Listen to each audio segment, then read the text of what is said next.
যে কোনো জব ইন্টারভিউতে একটা কোশ্চেন খুবই কমন আসে, হ্যাঁ? সেটা হচ্ছে যে মেজরিটি ইন্টারভিউই যেটা ফেস করে সেটা হচ্ছে যে আপনি কেন এই রোলে কাজ করতে চান, বা আমাদের অর্গানাইজেশনে কেন কাজ করতে চান, বা এই রোলে কেন অ্যাপ্লাই করছেন। তো এটার উত্তর কিন্তু অনেক ধরনের হতে পারে। অনেকে বলে ক্যারিয়ার প্রোগ্রেশন এটা কিন্তু খুবই কমন একটা অ্যান্সার, যে হ্যাঁ আমি ক্যারিয়ার প্রোগ্রেশনের জন্য এই রোলে বা তোমাদের অর্গানাইজেশনে জয়েন করতে চাই। এটা খুবই জেনারিক। আরেকটা খুবই কমন হচ্ছে যে তোমাদের অর্গানাইজেশন অনেক নাম করা, অনেক ভালো। So try to avoid this, কারণ এগুলো হচ্ছে যে ইউনিক কিছু না, স্পেসিফিক কিছু না। তারপর আরেকটা রিজন হচ্ছে যে সেটা স্যালারি। হ্যাঁ, যে হয়তোবা আপনি এই মুহূর্তে 50,000 টাকার স্যালারির একটা জব করতেছেন, আপনার যে কারেন্ট রোলে অ্যাপ্লাই করছেন বা ইন্টারভিউ ফেস করতেছেন সেটার স্যালারি হচ্ছে 80,000 টাকা বা 1 লাখ ধরলাম। হ্যাঁ, আপনি ইজিলি বলতে পারেন যে হ্যাঁ আমি তোমার তো স্যালারি অনেক ভালো দাও, সে কারণে আমি জয়েন করতে চাই। এটা একটা reason. Salary of course salary matter করে, কিন্তু এটা কিন্তু সবকিছু না। আপনি যদি এটাকে ফোকাস করেন, তারা ভাববে কি যে হ্যাঁ আজকে আমি 80,000 দিচ্ছি দেখে আমার কাছে আসছে, কেউ যখন তাকে 1 লাখ বা 1,20,000 দেবে সে তো সাথে সাথে চলে যাবে, কারণ তার কাছে টাকাটাই মুখ্য বিষয়। এই ধরনের বিষয় অ্যাভয়েড করার ট্রাই করবেন। হ্যাঁ, আহ, আপনি আপনি যেটা বলতে পারেন সেটা হচ্ছে যে আপনি যদিও অফকোর্স যদি অর্গানাইজেশনের কিছু ইউনিকনেস থাকে আপনি সেটা খুঁজে বের করবেন এবং কোনো কিছু স্পেসিফিক বলবেন যে হ্যাঁ তোমার অর্গানাইজেশনে প্রফেশনাল ডেভেলপমেন্ট বা এই জিনিসটা ভালো, যেটা আমাকে অ্যাট্রাক্ট করে। যেমন আমি যেমন আমার সাবজেক্ট ছিল এনভায়রনমেন্টাল ম্যানেজমেন্ট, যদি আমি এখন ইউনিভার্সিটিতে জব করি তো আমি বলি যে তোমাদের এই যে সাস্টেনেবিলিটি যেটা প্ল্যান, এটা অ্যাকচুয়ালি আমাকে অ্যাট্রাক্ট করছে, যে আমি আসলে মনে মনে করি যে এখানে জয়েন করলে এই রিলেটেড আমি অনেক কিছু শিখতে পারবো। হুম, বা তোমাদের এই ধরনের কিছু একটা বলি, বা আহ, আরো অনেক রিজন আছে। বা চেষ্টা করবেন রোলটাকে হাইলাইট করতে, যে আপনি কেন এই রোলের পেছনে আপনার মোটিভেশন কি কাজ করতেছে, বা আপনার পার্সোনাল যে ইন্টারেস্ট সেটার সাথে এই রোলটা কিভাবে যায়। সরি, আপনার পার্সোনাল ইন্টারেস্টের সাথে রোলটা কিভাবে অ্যালাইন করে, বা আপনার ফিউচার যে ক্যারিয়ার প্ল্যান বা ক্যারিয়ার গোল সেটার সাথে সেটা এই রোলটাকে মানে রোলটা কিভাবে কাভার করবে। লং টার্ম প্ল্যান, এমন না যে আসলাম 1 বছর থাকলাম, 6 মাস থাকলাম, দিয়ে আমি ফেরত চলে গেলাম, এরকম কিছু না। তো এটা খুবই ইম্পর্টেন্ট। আমি আমার এক্সপিরিয়েন্স বলি, হ্যাঁ আমি কিছুদিন আগে ইউনিভার্সিটি অফ ম্যানচেস্টারে অ্যাপ্লাই করছিলাম।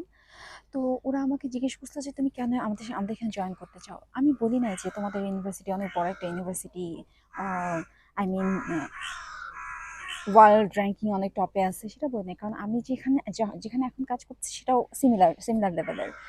তো আমি আসলে বলতে চাইনি, কারণ আমি বলছি যে আমি যেখানে কাজ করি সেটা তো অর্গানাইজেশনটা অনেক ভালো, কিন্তু আমি রোলটাকে প্রায়োরিটি দিচ্ছি। আমি বলছি যে দেখো তোমাদের এই রোলটা আমি এই রিলেটেড আমার প্রিভিয়াস এক্সপিরিয়েন্স আছে এবং আমি মোর কমফোর্টেবল ফিল করি ডেটা রিলেটেড কাজ করা নিয়ে, rather than just replying emails to students. হ্যাঁ, তো আমি ইউনিভার্সিটিকে মোটেও ফোকাস করিনি, কারণ আমার এটা সিচুয়েশন ওয়াইজ, আপনাকে কমন সেন্স ইউজ করতে জানতে হবে, হ্যাঁ, যে কোন সময় আমার কোনটা বলা উচিত।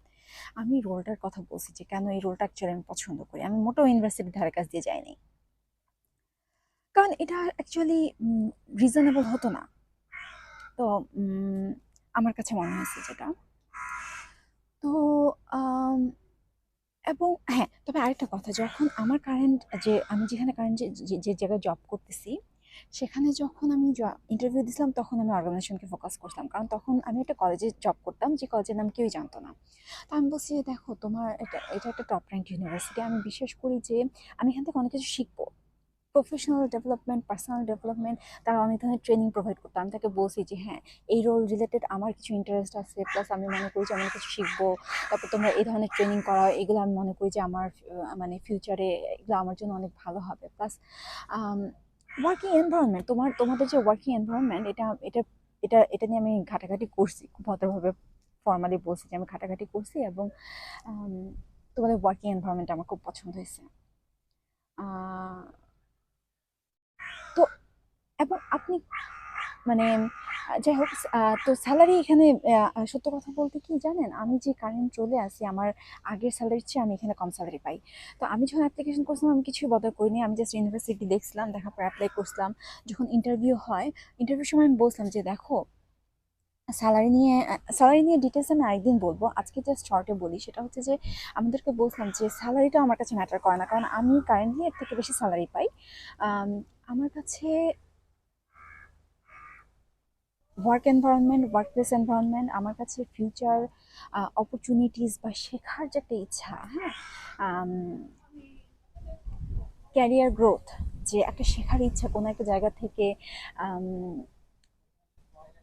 বিগ পিকচার, আমি বিগ পিকচারটা আমি ওদেরকে বলছি যে আমি আসলে এখান থেকে স্যালারি ছাড়াও, স্যালারি আমার কাছে অফকোর্স ম্যাটার করে, কিন্তু এর থেকেও বেশি আমার কাছে অন্য জিনিসগুলো ম্যাটার করে, যেটা আমি তোমাদেরকে, যেটা আমি এখানে তোমাদের এখানে প্রায়োরিটি দিছি।